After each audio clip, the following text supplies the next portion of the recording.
Ini adalah kisah tentang Qadhi Al-Maristan yang bernama Muhammad ibnu Abdul Baqir. Muhammad ibnu Abdul Baqir adalah seorang pemuda yang tinggal di Mekah, yang pada masa itu kehidupan di sana tidaklah mudah. Tidak ada institusi yang membayarnya. Dia hidup dalam kesulitan. Dan persediaan makanan sangatlah sedikit. Suatu hari rasa lapar mendorongnya untuk keluar dari rumah mencari sesuatu untuk dimakan. Dia tidak memiliki uang untuk membeli makanan.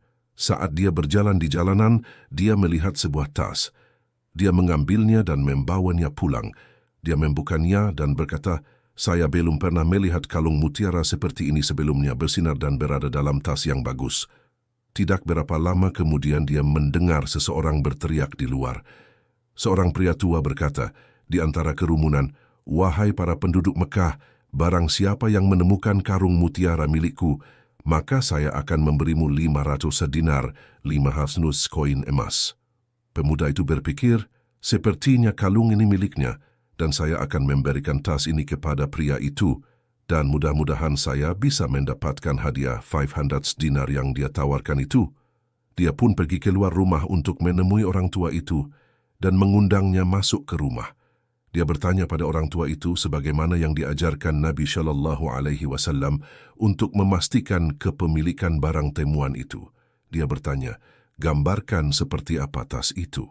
Orang tua itu menjelaskan gambaran tas itu, terbuat dari bahan apa, warnanya, juga detail tali yang ada padanya. Kemudian pemuda itu bertanya, "Gambarkan apa yang ada di dalamnya?" Dan orang tua itu menggambarkannya isi tas tersebut dengan baik. Kemudian pemuda itu berkata, "Gambarkan tali kalungnya." Kembali orang tua itu menggambarkannya dengan tepat. Pemuda itu akhirnya yakin bahwa orang tua itu adalah pemilik tas itu dan juga isinya. Akhirnya sang qadhi yang masih muda itu memberikan tas yang berisi kalung mutiara itu kepada orang tua tersebut. Kemudian pria tua itu memberinya 500 dinar sesuai janjinya. Dan disinilah kemudian terlihat ketakwaan yang baik dari pemuda itu. Pemuda itu berpikir bahwa dia tidak berhak atas uang itu, karena pada dasarnya orang tua itulah pemiliknya dan dia hanya mengembalikannya. Itu haknya. Ketakwaan dan kesabarannya mengalahkan rasa lapar dan kesulitan hidupnya. Dan dia berkata, "Tidak, saya tidak menginginkannya. Saya tidak bisa menerima hadiah itu." Orang tua itu bersikeras, "Dengar, saya memberikannya dengan sukarela, sebagai bentuk terima kasih saya." Dan qadhi berkata, "Tidak, saya tidak bisa menerimanya." Melihat sang pemuda bersikeras menolaknya, setelah berterima kasih kepada pemuda itu, orang tua itu kemudian pergi.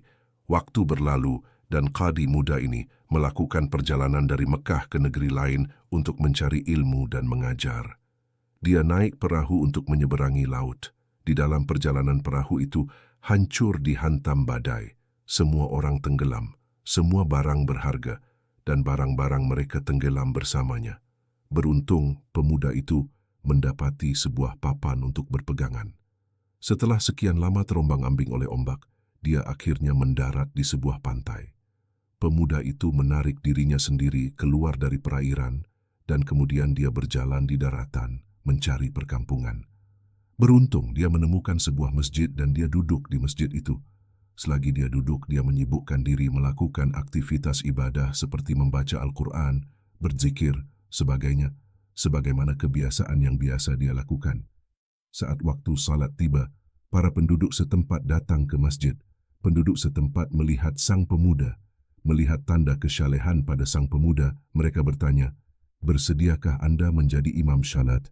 Dia menjawab, "Tentu." Dia pun maju dan memimpin syalat. Mereka menyukai suaranya, mereka juga menyukainya karena dia bisa membaca Al-Quran dengan baik dan juga cukup berilmu. Orang-orang berkumpul di sekitar sang pemuda dan bertanya, "Bersediakah Anda mengajari kami Al-Quran dan menjadi imam kami?" Dia setuju karena situasi sulit yang sedang dialaminya. Dengan jalan ini, Allah Azza wa Jalla mengirimkan rezeki kepadanya. Warga setempat membayarnya. Ada tunjangan yang ditetapkan untuknya sebagai imam. Dia melanjutkan hidupnya seperti itu. Selama tinggal di sekitar masjid, sang pemuda menemukan beberapa lembaran perkamen di samping masjid, beberapa tulisan Quran. Dia melihatnya dan mulai membacanya. Warga setempat melihat bahwa dia bisa membaca. Lalu mereka bertanya, "Kamu bisa membaca dan menulis?" Dia berkata, "Ya, saya bisa membaca dan menulis." Warga berkata, "Maka Anda bisa mengajari anak-anak kami membaca dan menulis." Lalu mereka membawa anak-anak mereka dan mendaftarkan mereka padanya untuk belajar, dan karenanya mereka menaikkan gajinya. Suatu hari warga berkata padanya, "Kami tidak bisa membiarkanmu meninggalkan tempat ini. Anda harus tinggal di sini dan terus mengajari anak-anak kami. Dan karena Anda tinggal di sini dan adalah Anda seorang pemuda, Anda perlu menikah. Kami memiliki seorang gadis yatim piatu di sini yang masih memiliki sedikit kekayaan. Bersediakah engkau menikahinya?" Pemuda itu menolak, tetapi mereka bersikeras, hingga akhirnya dia menyerah. Dia setuju untuk menikahi gadis itu. Orang-orang memberinya syarat bahwa dia tidak boleh menemui sang gadis sampai waktunya akad pernikahan. Dia menyetujuinya.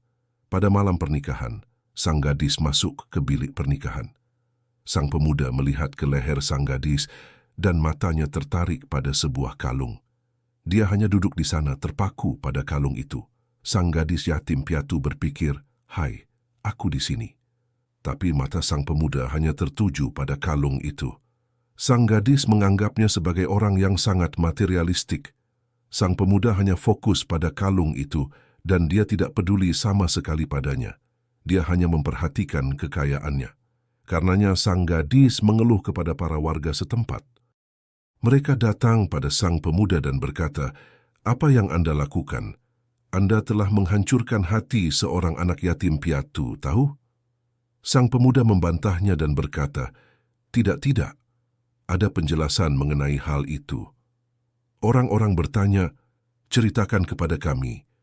Dia menjelaskan, "Ketika saya berada di Mekah dan saya sedang berjalan di jalanan kota Mekah, saya menemukan sebuah tas. Saya membukanya dan ada kalung mutiara di dalamnya. Kemudian seorang tua datang dan dia mengaku memilikinya dan menginginkan kalung itu kembali. Lalu saya memberikannya padanya, dan dia menawarkan saya 500 dinar, dan saya menolak. Dia melanjutkan menceritakan kepada mereka, dan kalung mutiara yang sama itu ada di leher gadis itu. Lalu mereka mulai berteriak, "Allahu Akbar, Allahu Akbar." Mereka semua berteriak hingga semua orang di pulau itu berkumpul. Sang pemuda bingung apa yang sedang terjadi. Mereka menjelaskan, "Orang tua yang engkau ceritakan itu datang ke sini. Inilah tempatnya. Dia sering berdoa, 'Wahai Allah, saya tidak pernah melihat seorang pemuda yang lebih jujur dan baik dari pemuda itu. Tolong kembalikan dia kepada saya, agar saya bisa menikahkan putri saya dengannya.' Tetapi kemudian dia wafat. Dan ternyata Allah Azza wa Jalla menerima doanya dan membawamu ke sini. Dan subhanallah, kamu menikahi gadis itu.